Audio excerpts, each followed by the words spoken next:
Ayon sa Acts chapter 1 verse 5, "But ye shall be baptized with the Holy Spirit not many days hence." Ayon sa mga gawa, chapter 2 verse 3, "At sa kanila'y may napakita mga dilang kawangis ng apoy na nagkakabahabahagi at dumapo sa bawat isa sa kanila, at silang lahat ay nangapuspos ng Espiritu Santo, sapagkat tunay na si Juan ay nagbautismo ng tubig. Datapwat kayo'y babautismuhan sa Espiritu Santo."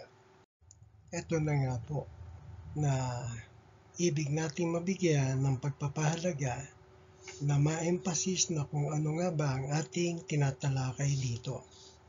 Ayon sa mga gawa, chapter 1 verse 5, "Sapagkat tunay na si Juan ay nagbautismo ng tubig." So, yung unang bautismo ay tubig ayon sa utos na para panlinis sa kasalanan ng mga Israelites noong panahon na bago mag-ministry si Jesucristo.